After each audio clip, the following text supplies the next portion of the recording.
Good afternoon. My name is Sarah. I serve as the board administrator for the Texas State Board of Examiners. Serve as the board administrator for the Texas State Board of Social Worker Examiners. I'd like to begin with calling the roll. Chair Brumley. Present. Ms. Andrade. Present. Ms. Pryor. Present. Mr. Bernal. Present. Mr. Marsden. Present. Ms. Swartz. And Ms. Tatum. Ms. Della Pena indicated that she could not attend. And with that, we have a quorum.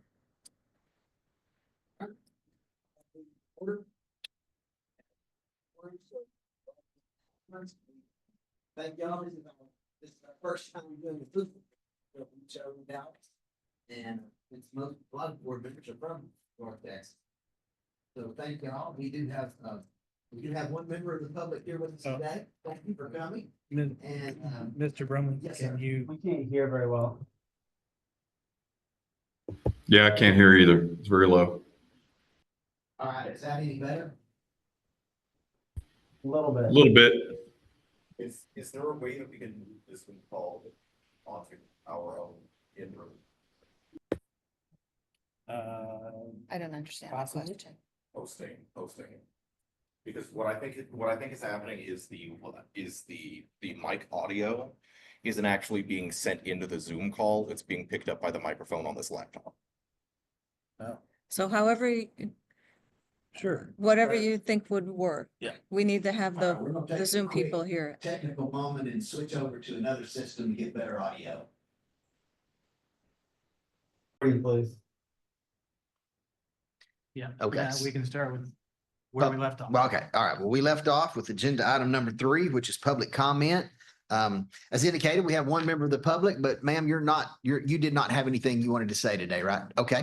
So if we have anyone online, please use the raised hand feature in your Zoom, and Sarah can recognize you. And I don't know if Robert or Patrick, somebody's going to keep time, and you have 3 minutes. There we go. Ms. Lutz, Angie Lutz. You have public comment? Hi, yes, can you hear me? Yes. Okay, good afternoon. I am a licensed clinical social worker and a supervisor. To those of you who are not from this area, welcome to North Texas. I'm sorry I couldn't join in person. I was excited to see that y'all were in Dallas, and hopefully we'll do that again in the future so that some of us from this area can join in person. I wanted to thank the board and specifically the Rules Committee for honoring your commitment to considering all feedback received during the quadrennial review process. I believe a lot of the changes that you're considering today are a result of the feedback that you received from that process. And I appreciate a lot of the changes. A couple of points of feedback. There is a section about supervision logs requiring that the supervision logs include the total accumulated experience hours and also direct client hours. I wanted to get some clarification if we could on that, because with social work, there are a lot of social workers who have direct client hours that are non-clinical and then other direct client hours that are clinical. And if we're tracking non-clinical and clinical, indirect and non-direct, that just seems very cumbersome. The other piece about independent contractors practicing independently, wanted to get clarification on that, since the scope of practice says that LMSWs can practice under contract if they're under supervision. And so it's not as black and white. There's a lot more gray in that. And then the last thing I wanted to comment about, which is the cultural competency. I know that we've been talking about that for a while now. And I think those of us that are watching this know that it's probably going to pass. But just a reminder to all the social workers in the room and watching online, that the primary mission of social work profession is to enhance human well-being and help meet the basic human needs of all people, with particular attention to the needs and empowerment of people who are vulnerable, oppressed, and living in poverty. And our social work code of ethics requires that social workers obtain education about and demonstrate understanding of the nature of social diversity and oppression with respect to race, ethnicity, national origin, color, sex, sexual orientation, gender, identity, or expression, age, marital status, political belief, religion, immigration status, and mental or physical ability. So whether those specific descriptors are in our regulations in Texas or not, we can and should continue to do education in those areas. I know I have 30 seconds left. Just wanted to reiterate that I appreciate the reorganization of the supervision sections in the rules. The specific section on prohibited independent practice, having that all in one section is helpful. And the sections about requiring supervisees to share remediation plans and pending complaints with their supervisors. So thank you so much, and I yield the rest of my time. Thank you, Ms. Lutz. Thank you. Mr. Francis, you have public comment? Yes, this is Will Francis speaking on behalf of the National Association of Social Workers Texas chapter. Just again, would like to thank the board for taking the time to go through this rules changes. NASW actually submitted written comments, and so hopefully you all have a copy of those. I will be brief. I just kind of wanted to go over our the five main areas that we raised questions on. First was that our hope is that other rules, when in regards to the first rule, right now because so in regards to the rules under 781.303, our hope is that the LPCs, LMFTs, and psychology boards also update their rules similarly so that collaboration and supportive networking are possible. Under the rule changes for 781.401, we saw that qualified supervisor is now the new term versus council approved. Supervisor council approved is still defined in the rules, so we hope that council approved supervisor receives a definition, and that we hope that in any instance that refers to a supervisor, standardized language is used. In the proposed new rule for 781.403, we raised some questions about whether or not 781.403A2 should be considered under 781.404A. Maybe getting the numbers wrong, but in our written comments, I think I have it there. Essentially, we just wanted to ensure that requirements that are specifically there for the documentation of towards LCSWS supervision don't fall under other types of supervision, and that there's an understanding that only those documents required for LCSWS supervision are required in certain areas. Next, under 781.404 BD, about, again, actual logs, and I think Angie did a great job. We just have concerns about direct client hours. That's not defined anywhere. And that seems like in addition to the 100 hours of supervision and the 3,000 hours of clinical experience. And then finally, under 781.407C, we just raised some questions about exactly what this was for. And if this is to prevent independent practice, maybe language in these rules could identify that, since there's just some questions about whether or not this would inhibit a group practice or another practice, whether they hire someone as an independent contractor or an employee, which does not seem like the board is trying to police. And so we just, again, hope for some clarification there. Again, appreciate the opportunity to speak. And again, thank you all for taking the time to go through these rules.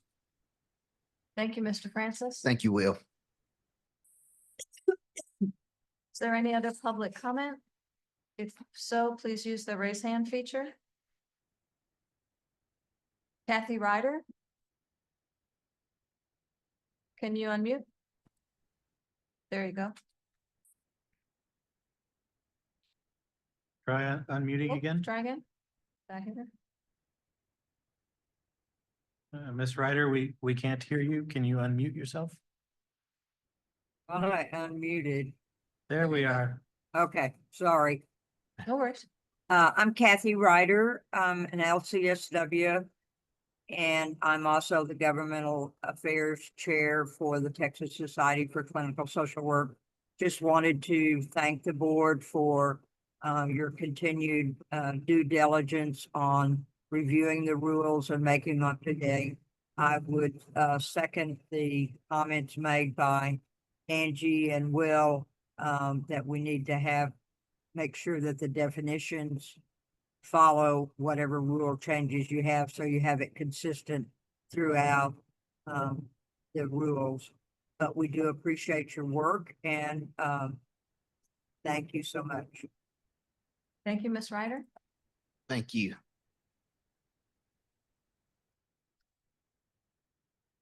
there's any other public comment, if you'd use the raised hand feature. I don't see anyone calling in by phone.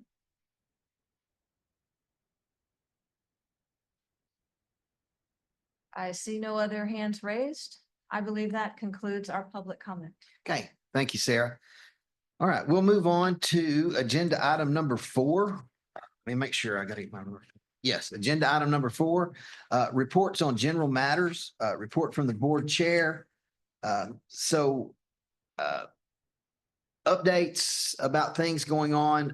I guess most of you are aware that the 89th legislative session has ended, and we were not successful in Texas in being able to join the Compact for Social Work, nor LPCs. Theirs didn't go either, did they? Yeah. So Social Work nor LPC was able to join. I saw recently Oklahoma joined.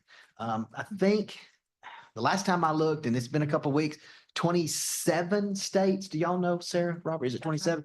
27 states are now part of the compact. So, if you feel so led or encouraged between now and the next legislative session, you are a social worker, you have a voice, you have the right to contact whoever it may be in your area if you feel like this is something that Texas needs.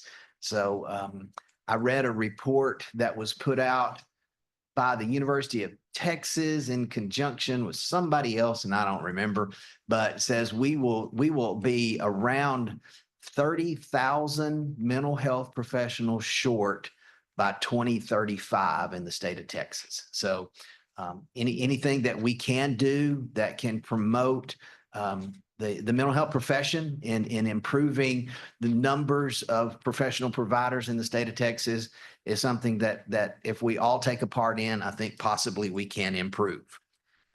Other than that, that's the update I have. We will be attending later this year. ASWB is convening for the Delegate Assembly in Indianapolis this year. Still making some changes related to the versions of the social work licensure exam that is used across the majority of states in the United States, and looking at doing some things differently in the exam. 3-answer multiple choice questions is one of the things that they're looking at. Having some, and I don't remember exactly what they're called, but I know we've all taken a test where you kind of have to line things up. You have 4 words on this side and 4 definitions on this side. And you have to kind of match them with what they are. Some of those kind of things are going to start happening on the exam. Just looking at different ways to encourage people to maybe look at it differently, study differently. But as a minimum standard for licensure, it does continue for this state and most all the other states in the U.S. So that's the report that I have. So anybody who has a reports for item B, report from the board's delegate to the Texas Behavioral Health Executive Council. That's Ms. Pryor and I. We both serve on that. Ms. Pryor, do you have anything? No. Nope. We will meet June June 24th. Yeah, the next meeting is June 24th, which is in a couple of weeks. That will be in Austin. And if upcoming on that will be the finalization of some rules that we have been talking about over the last 12 to 18 months. So it's all for that. So Sarah, that goes to you. Report from board administrator or Robert. So I included in your board packet written materials about, I presented at the NASW Texas last year, and my evaluations were there for your review, as well as reports on the council hosts insights over the lunch hour, a webinar, and leadership listening, another webinar over the lunch hour to reach out to stakeholders and get more engagement and more hopefully more information across to those that need it. And so those reports are in your packet. I included in your materials ASWB's 2024 analysis. They're at the beginning of their practice analysis, which is the beginning of their reconsidering the exam process. And you have performance measures and calculations from the second quarter for the council. So if you have any questions or about any of those materials or anything I can help you with, I'd be happy to try to answer those. Anybody have any questions for Sarah related to what she's presenting? Okay. None? Okay. All right, thank you for that, Sarah. Do you? Mr. Chair, Yes, I was just gonna add, as a point of interest, we didn't put it on the agenda because we don't really have an update. But maybe Patrick, would you share just a one sentence current status on the lawsuit? I don't know if y'all remember, there's a couple of license applicants who we statutorily were required to deny their application, have sued the board and the council trying to get that statute overturned. So it's really not anything about the action we took, but the statute. yeah, and just a brief background for those that are out there that may not be aware, the statute that Director Romick's talking about is and you know the words may and shall. Well, we have some shalls in our in our stuff, and one of them is we shall not license an individual who has been convicted of certain crimes. No matter how long ago, no matter the rehabilitation that is done, and that does come back to bite folks at a time. And two individuals, I think they're both from the Houston area, had filed suit. So Patrick, do you have any update on that? No, just real briefly, it's all this is concerning chapter 108 of the Texas Occupations Code. That's the statutory, the statutes that they're challenging. And they filed a suit, the Attorney General is representing us. They filed a motion to dismiss as well as a plea to the jurisdiction. That was denied and the Attorney General has appealed it. So that's pending appeal right now. So Just those motions, the Okay. hearing on the merits has not occurred. It's purely on the legal question of whether or not the court has jurisdiction to even hear the case. okay, so it right now you're saying, does that mean it's just all technical stuff? There's nobody presenting any information yet? Pretty much, it's mainly legal arguments as to whether or not the court can proceed over the claim. And so they've appealed. The initial district court that heard it denied the motion, the request to dismiss the case for basically plea to jurisdiction, meaning that the court doesn't have jurisdiction to hear the matter. And so they've appealed it to the Court of Appeals, and the Court of Appeals is hearing it. Hearing it on whether or not the court does. So that decision, not the ultimate case, but that decision to dismiss it for the jurisdictional matter is being appealed, and the district and the appellate court is reviewing that right now.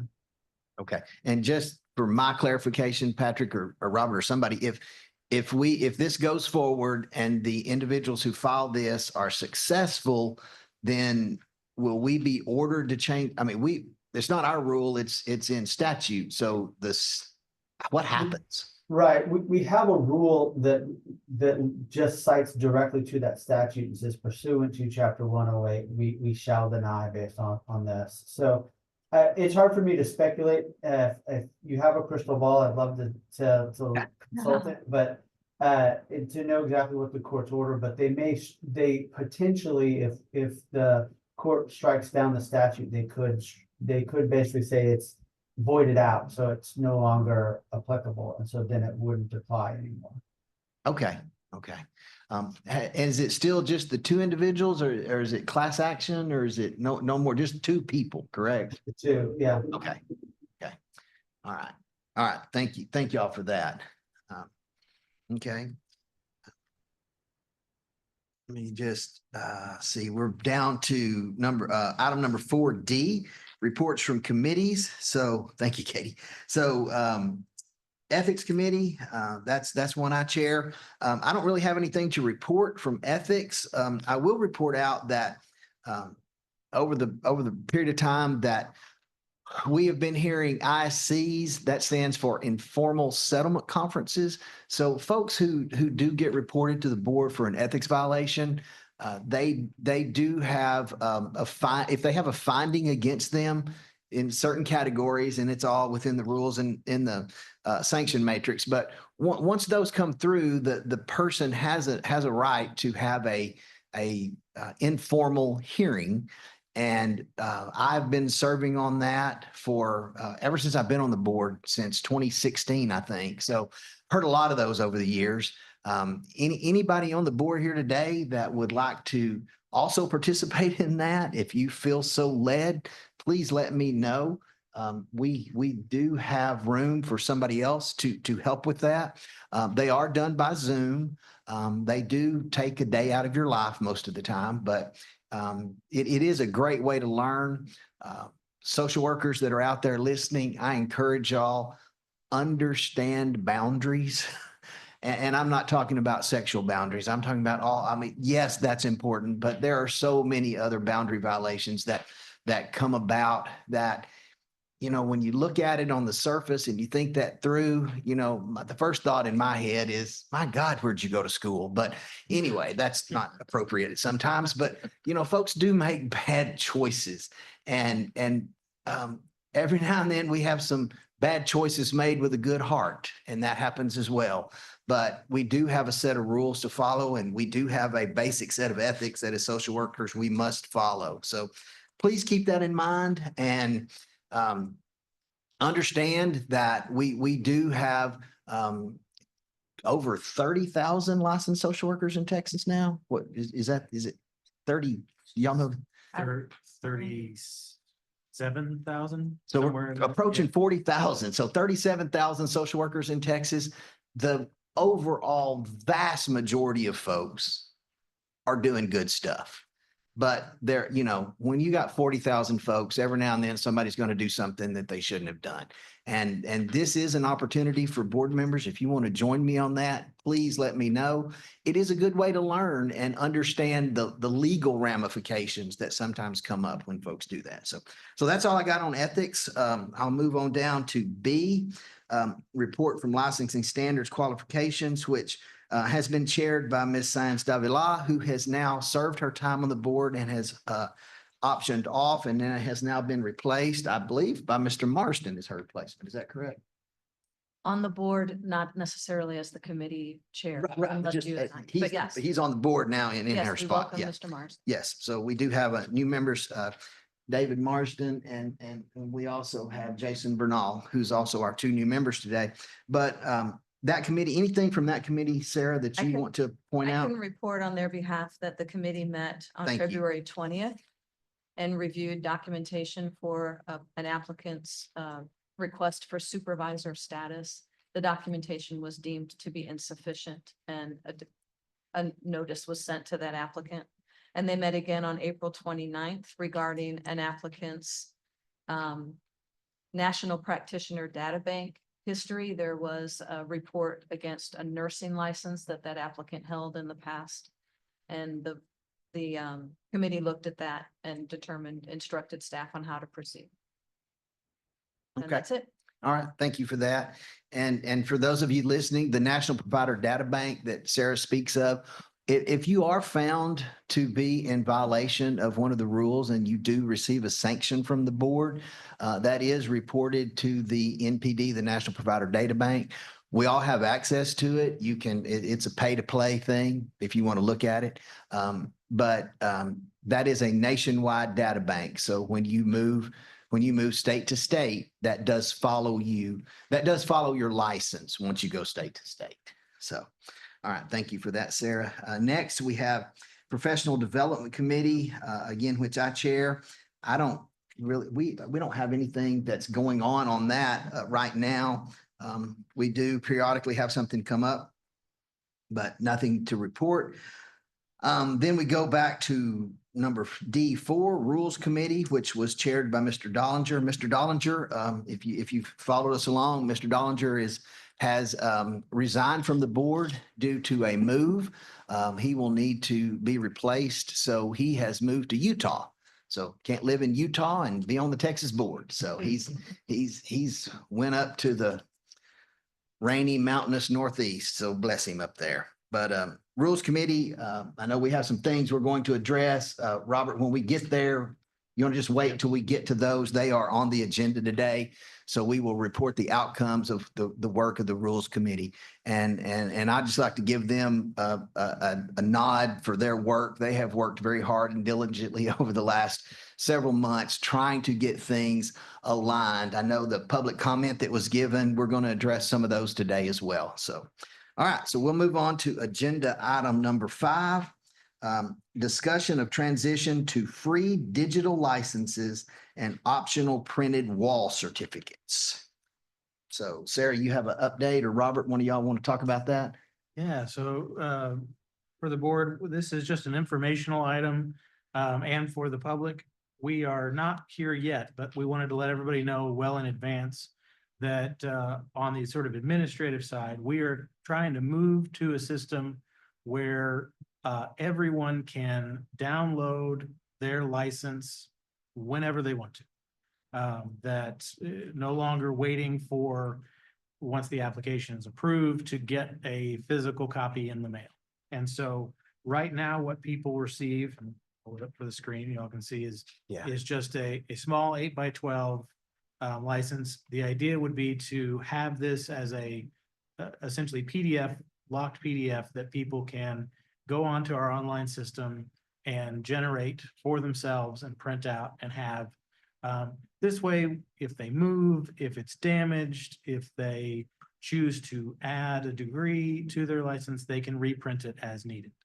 At the same time, we understand this is the license that you hold is an accomplishment and is something people have really worked hard for.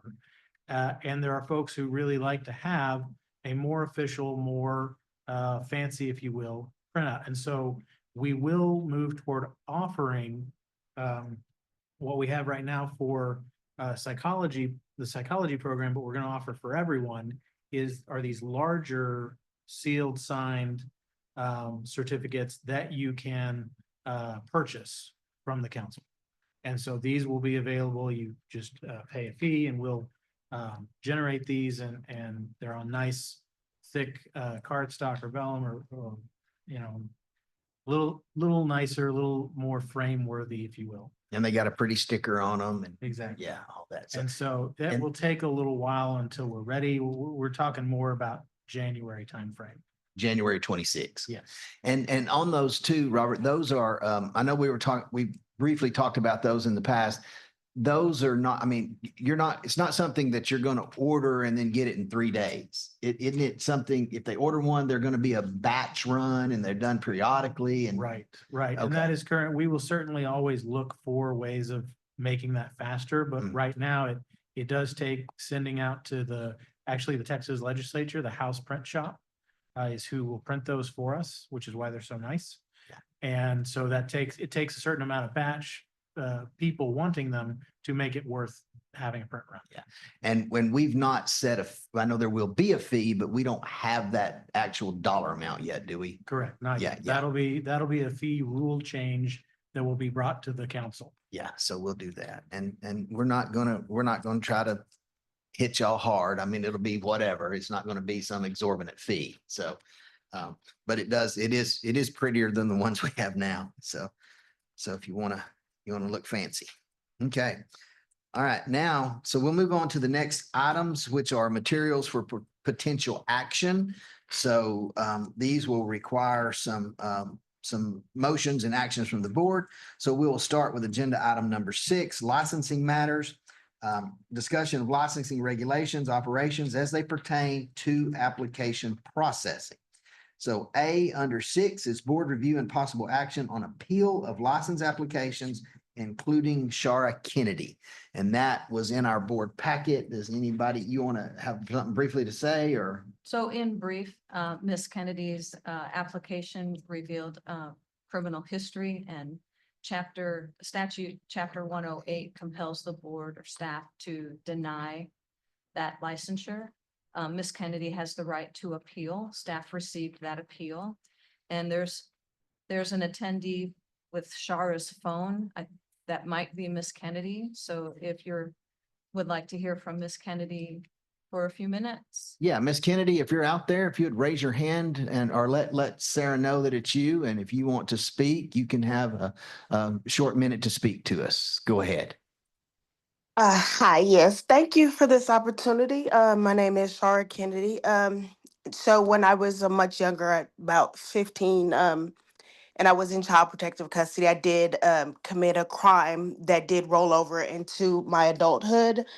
And I just would like to say it was just a very long time ago, and I did make a horrible, horrible mistake. And I'm just a different person now. I'm a mother, and I just would like to be able to help people who have been where I've been. And, I worked very hard to get my social work degree, and I'm very passionate about, social work. I just believe I have a level of empathy that is just required in this line of work. And so I just really, really I'm sorry. I just really hope that God can place it on your heart to just give me this opportunity. Thank you. All right. Thank you. Thank you, Miss Kennedy. One of the things that you've heard us speaking about previously is where you would be in the same position as these other individuals that we spoke about under the 108 of the Texas Code. So you would, I would encourage you to follow that lawsuit. It can be located, do y'all know how they find it? I don't right off the top of my head, but we can post that or put it in the chat or something later. We can get you information, but you could look up, social work licensing lawsuit, something like that, and follow that. But currently, as the statute stands, we are not able to license individuals with certain criminal history backgrounds, and it's not a decision the board is allowed to make. So we're sorry for that situation, but you can follow that lawsuit. And if things change, you can do a reapplication and can be considered at that time. And for any individuals who are out there listening, the board does offer a process that you may use early in your career, in your educational career, where you can request a review of your criminal history to determine if you are able to be licensed based on your criminal history. And it basically says, like if I sit one in, they could come back and say, as of June 1st, 2025, if nothing else happens in your life, based on what we've read, you're good to go. And then that costs what, $150-ish Correct. that you can request. You can do that request from the board at any point in any time in your educational career, just so you don't go through the effort of getting a degree from which you can't be licensed. So thank you, Ms. Kennedy, for joining us today. So We'll need a vote. yeah.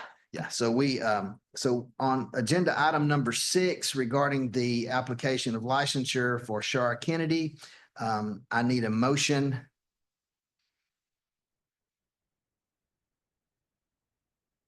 Make a motion. Motion to deny? Yes. Okay, so I have a motion to deny from Board Member Tatum. All those in favor signify by saying aye, raising your right hand. Aye. Aye. Any opposed? Hearing none, seeing none, it does carry.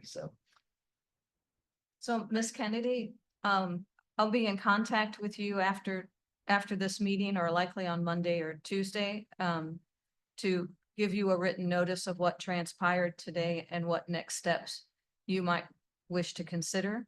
One of those that we've offered or explained to applicants in a similar position is that the Chapter 108 statute is specific to psychologists and social workers. And some have chosen to pursue a professional counseling license or other ways to help their community. So I will send you more information in writing, and I thank you very much for appearing today. And Mr. Chair, just for the record, can we assume that you seconded that motion? Oh, yes, I'm sorry. I'm talking and not thinking. Yes. Okay, so we're on agenda item number 7, examination matters. So this is in direct relation to the jurisprudence exam. So we do have content in your packets that you had about the jurisprudence exam, which is the exam relating to the rules for those who are making application for licensure. And we try to change that periodically to keep up with the changing rules. And that's kind of what this is about. So there's no, I mean, do we need to take action on that to approve that? We don't have to do anything other than be aware that it exists and we're keeping up. So that's that one. All right. Agenda item number 8, enforcement matters.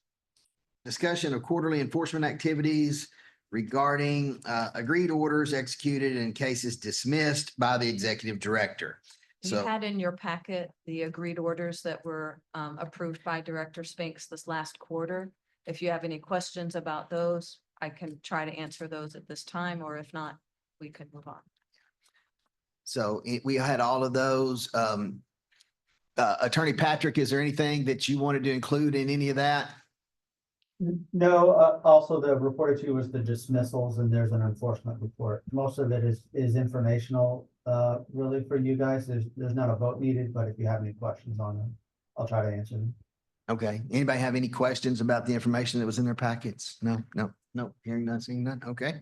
So, this does require an action by us.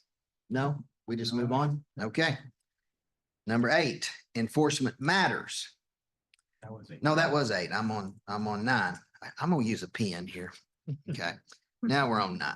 Rulemaking may include discussion and referral to potential changes to the rules.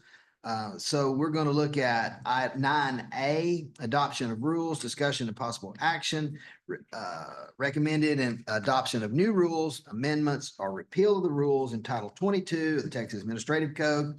Number 1, 781-501, requirements for continuing education. Mr. Chair, Board, so this rule is the one that the board proposed at its last board meeting and then was proposed by the council.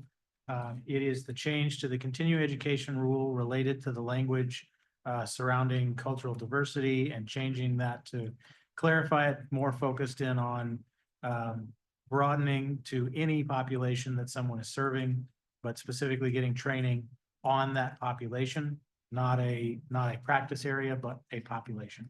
Yeah. And just for the board's knowledge, the same language is being proposed or being adopted in all 3 of the other boards' continuing education rules, and all 3 of those boards have met and have adopted that language. Yes.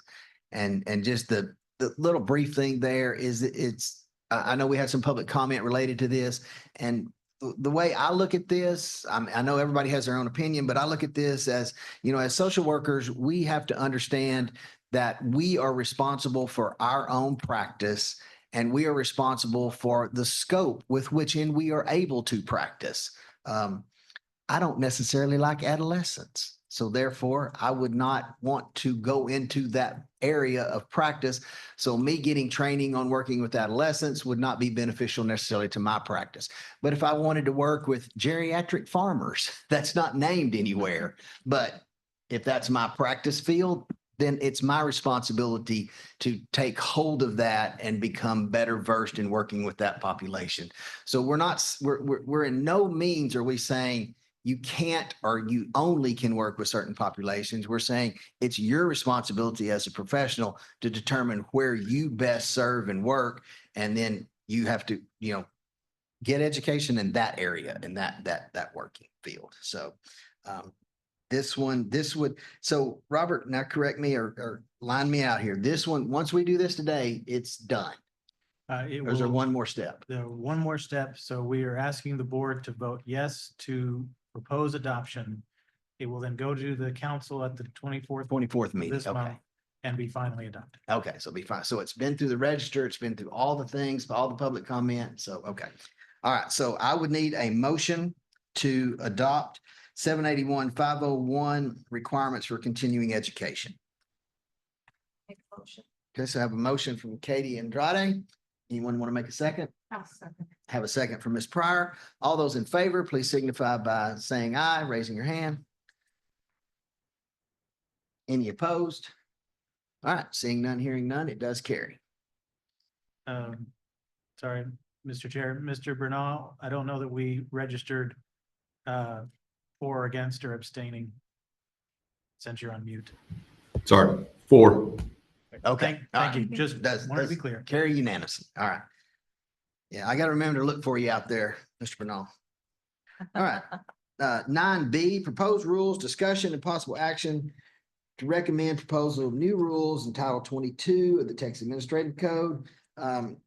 We have 1, 2, 3. Is that it? No, 14.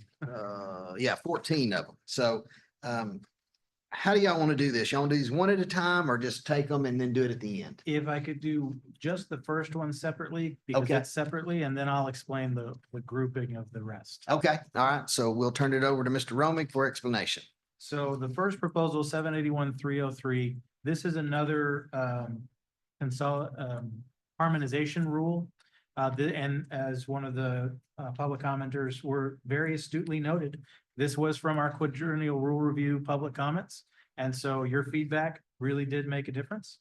The change to this rule is to ensure that across all 4 of our mental health professions, when a client is being seen by multiple licensees across these professions, that we all have the same standard of care in working together. Each board had slightly different language about whether or not you needed to reach out and coordinate with each other or not. And so the proposed language is just harmonizing across the professions that yes, if your client is being seen by another professional, you need to get their consent and at least reach out and strive to coordinate with that other professional. And so I'd ask for a motion to propose 781-303. All right. We're requesting a motion for approval of 781-303. I'll make a motion for that. Okay, have a motion from Mr. Marston. Need a second? I'll second. Have a second from Ms. Andrade. All those in favor of 781-303 being approved, please signify by saying aye. Aye. Aye. Aye. Okay, and we have that carries unanimously, so that one is complete. All right, now we're going to take 2 through 14 as a group. Is that what you? Yes, 2 through 14 is sort of a package of rules. What these are is it started fundamentally as adding some language regarding the responsibility of those under supervision.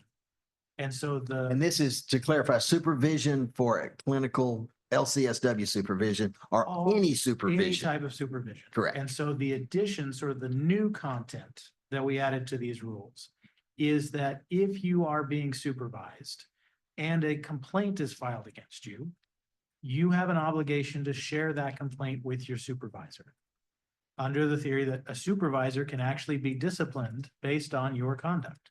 And so it's important that the supervisor know if you have a complaint against you. The other new change, new content that is in there is if you are being supervised toward licensure and your supervisor develops a remediation plan for you, or finds that you are not up to, there's deficits in your skills, the supervisor should develop a remediation plan so that you know what you need to work on. At the same time, if you then choose to change supervisors, you need to give that plan to your new supervisors so they know where you're coming from. They don't have to agree with it, but they need to know about it. And so those are the changes to the content of the relationship of the supervisor and supervisee. In doing that, there was lots of feedback in the quadrennial rule review process about how rules 401 through 406, which dealt with the sort of standards of practice of becoming a supervisor, getting your supervised experience, they were a bit muddled because it contained throughout the rules information about regular supervision, supervision toward an LCSW, and supervision toward independent practice recognition. And so the package you have in front of you is it sort of swept those rules and more clearly defined each one in 401 through 407. And so I'm happy to answer any questions about those proposed rules. Based on the comments you heard earlier, there are two that I want to walk you through and get some individual decisions on. Okay. But before I do, if there are other questions. So anybody have any questions about where we are right now? So we're talking about supervision for LCSW, supervision for IPR, independent practice recognition, or just under supervision for practice, I guess. Exactly. And those will now be individually defined. Exactly, more clearly. And so you will have, basically 401 will now be, what do you need to do to be qualified for licensure? 402 will be, what kind of, what do you need to do to be recognized as a supervisor? 403 will be an explanation of the different types of supervision and what that looks like. 404 will be, as a supervisor, what do you need to do? 405 will be specifically clinical supervision toward an LCSW. 406 will be all the matters for IPR, independent practice recognition. And 407 will be the definition of independent practice.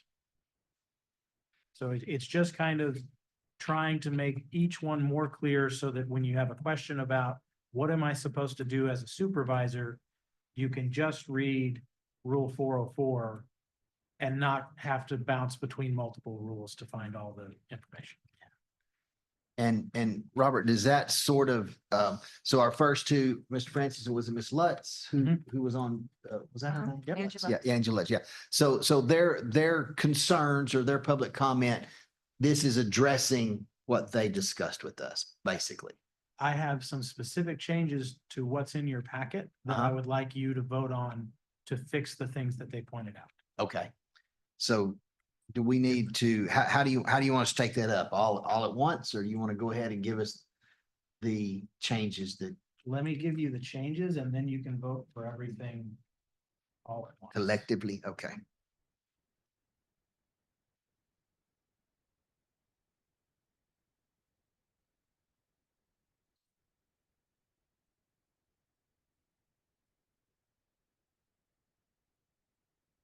Share my screen.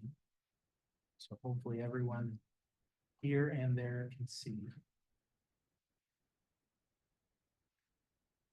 So you'll see in yellow the difference from what is in your packet. The first one here is the comment, we got these rules right here on 404A apply to every type of supervision, whether it's for LCSW licensure or IPR, or just your regular practice as an LMSW or LBSW, and you're being supervised by someone. They pointed out that this second sentence here, this section number 2 has to do with if, say, an LMSW is working in social work in a private setting, but they don't have an LCSW. It is perfectly allowed for you to contract with an LCSW outside of that setting. But our rules say that you have to make sure your employer agrees to that. You can't do it on the side and be sharing information that your employer doesn't know about. So this just says the supervisor needs to keep a copy of that agreement approval in their file so they know they are approved to be doing that supervision. And the change to this phrasing was to make sure it's clear it's not about your possible licensure with the council as an LCSW. This is just a basic standard for all types of supervision.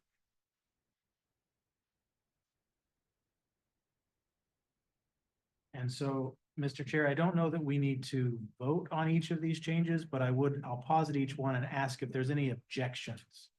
And if there are no objections, the change will be incorporated. No, I see that clearing up because accompany it. I mean, that's a vague word. So I like that, be kept in the file. Okay. Anybody else have any concerns? Most of us are already doing that. Okay, Many of these rules are simply trying to codify standard practice. The other change in 404 that I'd like to get your approval for, pardon for the scroll, is that language that was pointed out about direct client contact hours. That was frankly a mistake on my part. That was simply poor wording. And so to make it more clear, these changes, I'd love your endorsement on. It's saying that and this section is for licensure as an LCSW or IPR. So if you were working toward a license, what does the supervisor file need to have in it? What do they need to be tracking and keeping? And so this would say, you need to have a log of the experience and supervision earned by the supervisee. And it needs to reflect the date and duration of those supervision sessions so that we know, was that a 30-minute session or an hour or 2 hours? And then the accumulated hours, and here's where we messed up. What we mean is you need to document the accumulated non-clinical hours and the accumulated clinical hours if you're doing clinical, if there is any. If you're doing IPR non-clinical, then there won't be, and that's fine. But we need to know if you're gaining hours toward the LCSW, we need to know which ones are clinical and which ones are not. so on that, so if I was under supervision with Mr. Marston here, that's that 100 hours of clinical supervision, direct supervision. Is that what this is referring to? This is referring to both the 100 hours of supervised session Okay, and the 3,000 hours of the experience that you as the supervisor are endorsing. okay. So if I met with him for an hour and a half yesterday, but yet this week I did 30 hours of experience, that's documented. Exactly. He's documenting that. He's documenting so that the supervisor knows, are we getting close to our 3,000 hours? Are you getting sufficient numbers of clinical hours? If you did only 2 hours of clinical work and 28 of non-clinical work, the supervisor would need to say that you didn't do enough clinical work this week. Okay. So that's why the supervisor needs to be keeping track. And the supervisor is responsible for determining that and documenting that. Correct. Okay. And so again, to these changes, I would just ask, is there any objection or concerns? And if not, they will be incorporated. I will just say that this would be something new. I don't think that most LCSW supervisors are tracking this in this level of detail right now. Because we've always worked under the assumption that if you're getting at least 4 hours a week, then we count everything towards the 3,000. And so this would be a new level. I'm not saying it's a bad idea, but this would be something that most of us are not doing right. And that would continue to be the ratio. That would still be true as long as you got 4 hours of clinical, the other hours count. We're not adding any sort of judgment by on the hours if those aren't good enough. But we are adding the supervisor needs to have some way to know, did they get those 4 hours? So if I sign up, because I sign off when I do my little verification sheet at the end of each session, I sign off on it. I would be signing off on what they tell me because I'm not going into their job site to see what they're doing. Absolutely. So this is just based on what they're sharing with me in each session. Absolutely. Okay. And in that way, it is another check on the records. Again, for most people, this is already generally happening. You are sharing your information. Everyone's tracking what's happening. In the rare event that someone is trying to commit fraud on the council, and they are telling their supervisor, oh, I've been getting 30 hours this week and 30 hours the next week, and they report to us that they're getting 60 hours every week. This way, we would be able to prove that. This would be evidence to help show, hey, you only told your supervisor you were working 30 hours. You told us 60. Something's not matching up.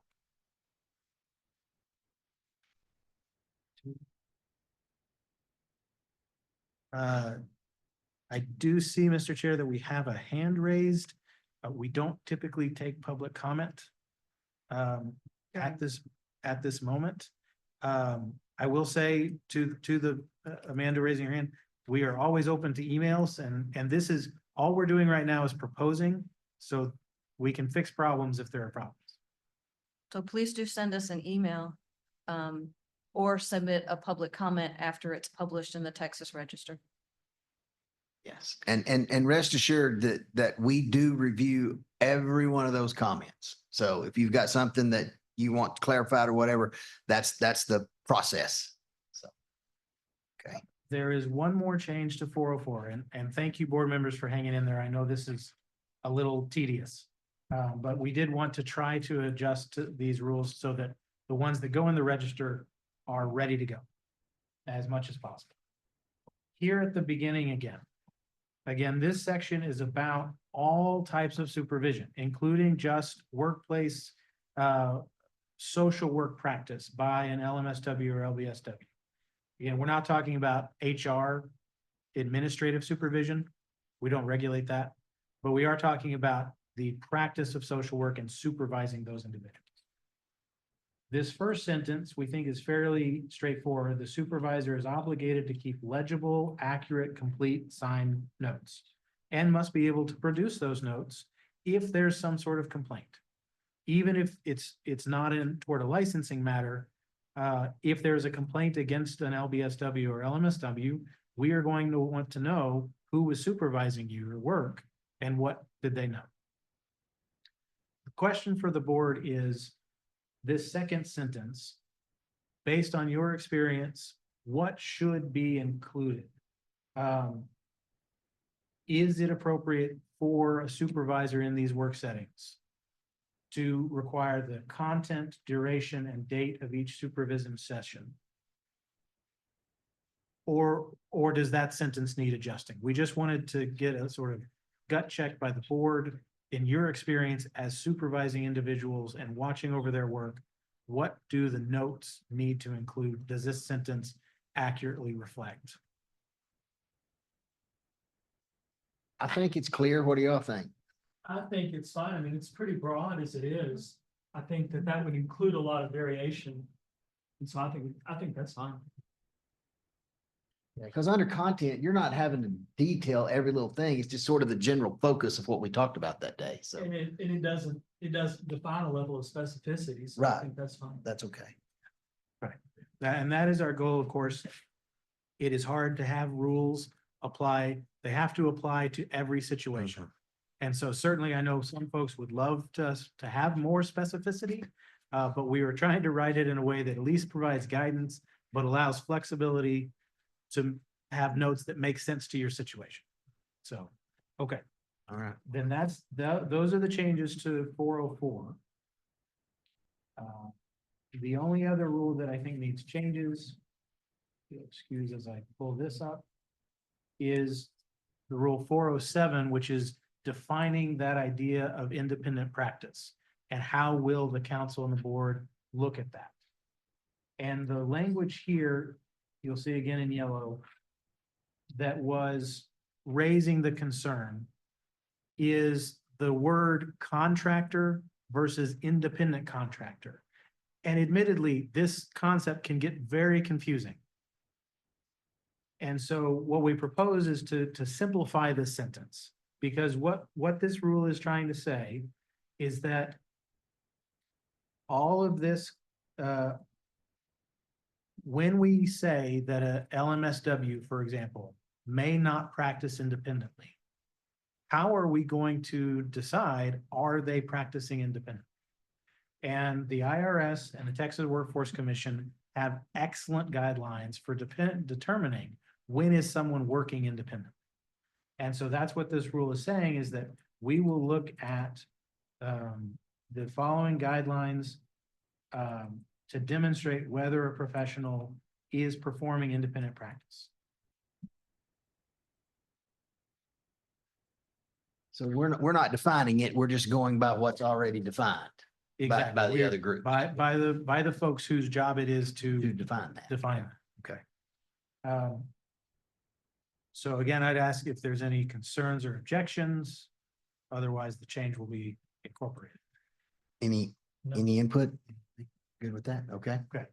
And then the other just very tangential question, we had listed out language that's already in the rule about giving a little bit more guidance on what behavioral control means, what financial control looks like. We had some worry yesterday as we were talking about it is, are we going too far to have this language in here? Should we just rely on the guidance by IRS and Workforce Commission? Does it confuse people to add this extra language? Or is it helpful to have this extra language?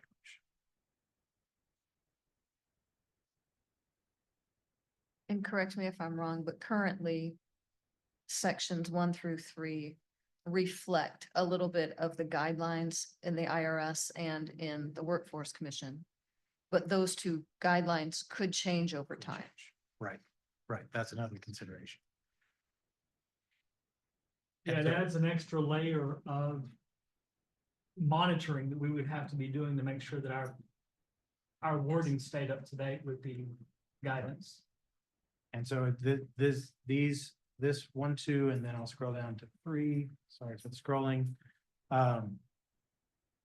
These are just guidelines, guidance language. They are not strictly necessary. And so if we were concerned about changing rules later, we could strike those 3 out of the rule, out of the proposed rule. If we took them out, is that indicated anywhere else in statutes, rules? I mean, do the other boards, I mean, I know we don't have to exactly mimic them, but are they there? No, the other boards don't have any rules like this because it doesn't come up to them in the same way. Okay. So no, the language wouldn't be there. People would have to go look at the IRS or workforce guidelines. Attorney Patrick. has Yeah, Patrick? Yeah, the only thing I was gonna add is I think really the only reason why these were put in there is because they currently exist in 403. They're listed in there, so it was moved over just because it exists, but I don't know that they're required or necessary, so. And really, it's where we try to balance and sometimes have a hard time and need your input. We know folks like to have more information in the rules to get guidance.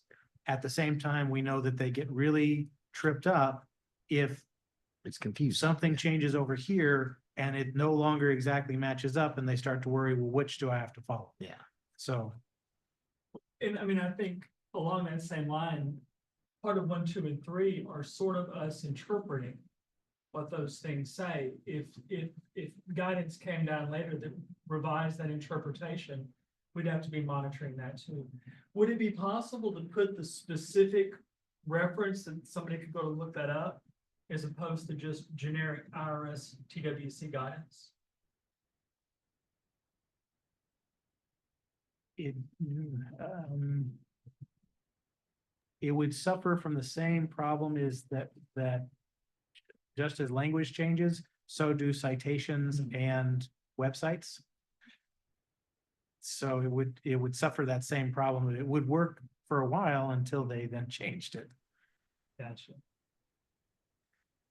And, Go ahead, Patrick. and I think that's what 1 through 3 is trying to do, essentially, is just give a summary of those sorts of things. And if we leave it alone, if we leave it like it's written here, I mean, it's there now. Right. And if we left it there, Sarah, do you get a lot of questions about this? I get questions more about an LMSW has a job offer and they'll ask, can I take this job? And I have to tell them, you need to consult with your supervisor because I can't give you legal advice. Yeah. And I point them to the rules and please consult with your supervisor and read through these rules. That's as far as I can go. Right. And it gets it's been getting a little more complicated because LMSWs are getting job offers to provide remote services. So then it gets complicated too, is where's your client? They're getting opportunities that require them to be supervised Is that what you're saying? They're to work for an agency that's providing telehealth services. Okay, So they might be, for instance, working from their home to provide telehealth services to someone who is a client of the agency. And then their supervisor is like, well, but you're working from home, so you must be independent. Or are you not? So it's, we're getting a little, this day and age, we're getting a little more creative in where we work and how we work. And that's getting a little more complicated with what people understood as independent versus supervised. and I guess in my brain, if you're working for an agency, but you're working out of your kitchen, you're still under the purview of that agency. Just because you're at home, I don't see you as being independent, but It may depend on what oversight that agency is offering. If they're like, okay, go, yeah, are they really? but they still have the right to hire and fire me. So I mean, that, Yeah. Exactly. And so that's what, to your point, the board at its last meeting adopted a proposed rule to take out of some language to make it clear it is allowed for an LMSW to do just that, to work from home yeah, under the purview of the agency. These rules are meant to say, but you still have to be controlled by the agency. yeah. So yeah, there is no, the language is not wrong, and we are not having problems with the language. It exists in the rule now. It's just a question of, do we take it out now to avoid any conflicts in the future, or do we leave it and address any conflicts if they arise?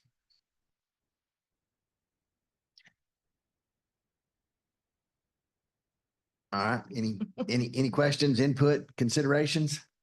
If we can't reference the specific site, then I think it's asking a lot of someone who reads that to say, now I need to go figure out where in the IRS code or where in the TWC code I need to go to find this information. So in that case, I kind of like having it, even if we have to do more diligence in keeping up with it later. Yeah. I feel like it may better serve the reader of the rule. Okay. It's not. Anybody else have any discussion? No? Okay. Okay. All right. Okay, that is, then that doesn't take any sort of motion because that's leaving it as it is. Yeah, it's just, Uh, Beat. so then let me stop sharing my screen. And those are the only changes that we were bringing to address the comments that you heard earlier. Okay. And so those changes, as we have just discussed, have been incorporated by acclamation of the board into the proposed rules as they are. What you have in front of you are proposed rules 401 through 407, which are the new rules. Repeal of existing 401 through 406. And then proposed changes to 805, which is just the schedule of sanctions. Mhm. And all the proposal is to update the numbers to reflect all the shifting around that's happening. yeah, just lining it up with the sanction schedule. Okay. And so we would ask for a vote in collective on proposed 401 through 407, repeal of 401 to 406, and proposed 805 endorsement by the board. All right, so I am open to a motion based on Director Romig's input from accepting the changes through 401, 407, while repealing the 401 to 406 and updating 805, which is the schedule of sanctions. Did I say that right? Okay, it's a lot. Yeah. I make a motion that we approve those three. Okay, have a motion for Mr. Marston. I need a second. Second. Have a lot of seconds, so. Second. All right, so we'll take Jason's second. He's not here, so. All right, so all those in favor, hearing the changes as indicated, please signify by raising your hand, saying aye. Aye. Motion does carry. Done deal. Board. All righty. Thank you for that work, Robert. All right, agenda item number 10, discussion and possible action to replace Vice Chair Dolores Sanchez Davila. She has served her term. We appreciate her service to the board. She did serve a full term with us and has now served off and has been replaced. So we need a vice chair. The vice chair, is it February to February? Is that what we do here? Is the way, so you'll be, That's the board term, yeah, is February first. The rules require every the January. meeting after after January or closest to January 31st. yeah. Is So, how it's worded in the book. yeah, so, I- so we're open to that. So does anyone of you here today have an interest in putting yourself out there to be considered vice chair? We need one. I can't be both. Katie? Okay. So Miss Andre, and Katie Andrade has nominated self-nomination. And so I guess we do that the same way. So we have a nomination. We need a second to that nomination. I'll second that. Have a second from Mr. Marston. All those in favor of Katie Andrade being appointed as vice chair of the Texas State Board of Social Work Examiners, please signify by saying aye, raising your hand. Aye. Aye. Any opposed? Everybody likes you, Katie, so you're in. All right, so that's a done thing. Agenda item number 11, discussion and possible action concerning the use of artificial intelligence and health insurance portability and accountability act in providing social work services. So I'm sure you're all aware that AI is a major thing that's taking us all by storm. I can tell you in the world of education, it is a nightmare day to day trying to figure out if someone's, did you really do that? Or did you chat GPT that? So, Robert, Sarah, y'all have any input on kind of what the workings are for us? So what I'll say is that this board and all the other boards and all the other states and all the boards in the states are very interested and concerned about this. Just as an update, there have been a few states, I believe Oklahoma, Utah, and one other, I believe, have adopted some legislation around this question. There are other boards that are looking at this. And so we are, as a group, as a council, we have plans to reinstitute our, what's called the standardization committee, which is membership from each of the boards, as well as representatives from the major associations of the profession in Texas to come together and discuss controversial issues, things like this. And it's my intention to reform that committee to specifically look at adopting a rule that would address not only AI specifically, but really any sort of emerging technology or emerging practice to give guidelines for what do licensees need to be thinking about in terms of training, in terms of confidentiality, in terms of the appropriate use of these technologies. And so that is certainly one effort that we are going to take to try to give at least some guidance. That being said, if the board has other bright ideas, we love to hear them, or has desires for us to explore other ideas. Now is a great time to discuss your experiences and your thoughts. Well, I can tell you in the world of education, the majority of social work programs in the state of Texas, I guess in the United States, use the American Psychological Association, the APA guideline for writing. And one of the things that they have indicated is that if an individual used AI, they just have to document somewhere in the body of that document that AI was used in the creation of this document. Now, that doesn't mean that in education we accept a fully AI generated document. It just means that portions of that document had to be were created with the use of AI. So when you talk about notes, I know Leanne, Kay, I know everybody here pretty much that you have to write notes in progress notes in your jobs.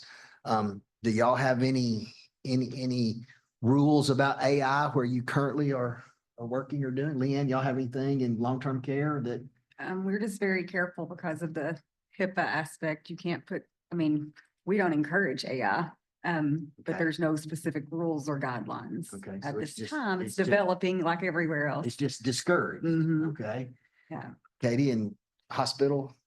Hospital, in the hospital, we have FSO check, where it's like check, you check mark boxes and stuff. That's how kind of we do our notes, and then just make a small little note, but that's how we do our documentation there.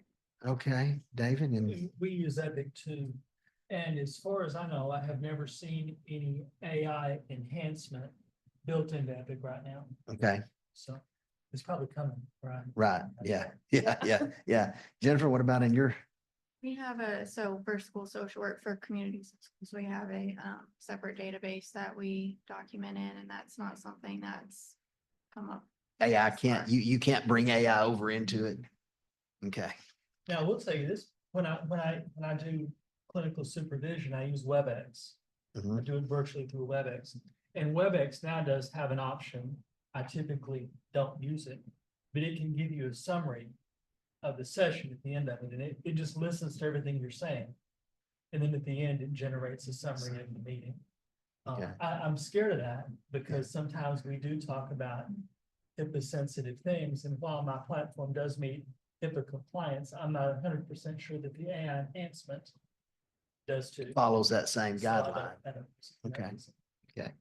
So Robert, in doing this, is there, when you reestablish the committee to look at this, I know before it was a couple folks from each board. Is that how you're looking at doing it or what? Yeah, my memory is it was one member of each board and one association. These are pretty big topics, so we Yeah. might have to get more folks in the room. Yeah, because we had we had a representative from NASW, we had the Christian counselors or whatever folks were, somebody.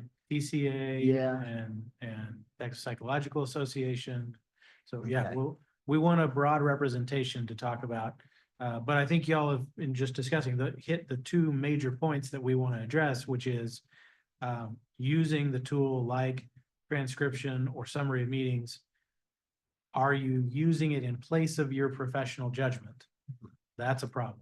Yes. But then also, if you are appropriately using the tool, where is that information getting saved and how protected is it?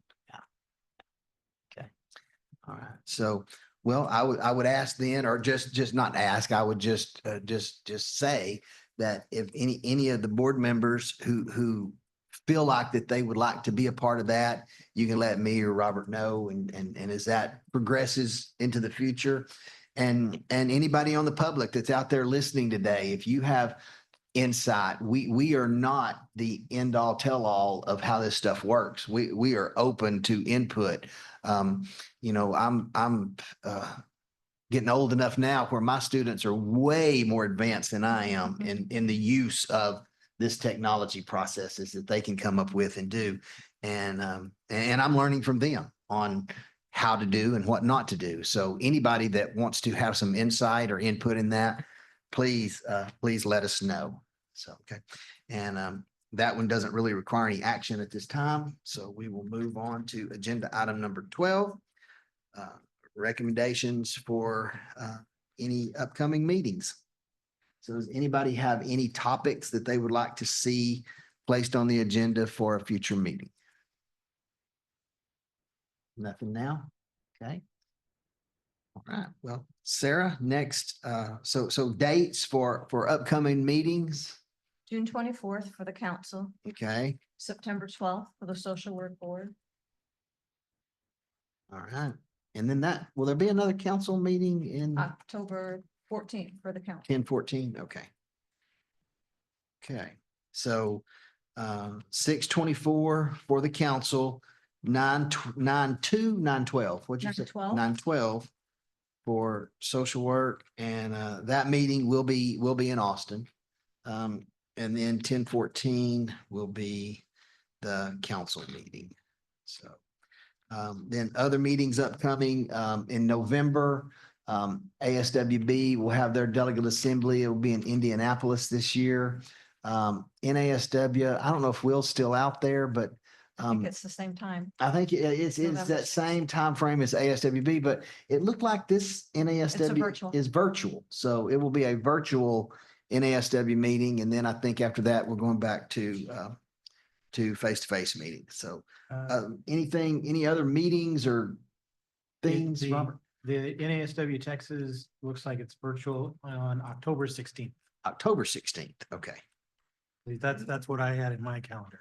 But hopefully Will is listening, and I'm sure NASW Texas will send out some emails. Yeah. and Let us know when it is. Yeah. If I've got it wrong on my calendar. Oh, Yeah. he's raised his hand. Okay. Chime in real quick. Yeah. Let Will tell us so we all know exactly what that is. Where'd you go, Will? There you are. It is. Hey, Go everybody. Yeah.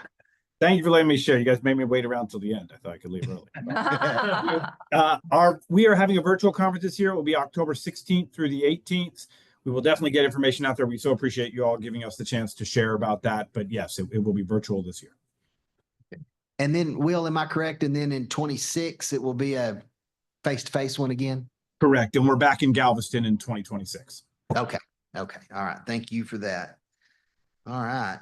All right. Board members, any other input, anything before we look to adjourn? All right. All right. Well, seeing none, hearing none, I will accept a motion for adjournment. I'll make the motion that we adjourn. All right. Thank you, Ms. Pryor. And Katie has seconded it. So all in favor, we're done. Thank you. Thank you, everyone, for attending. You bet. Thank you.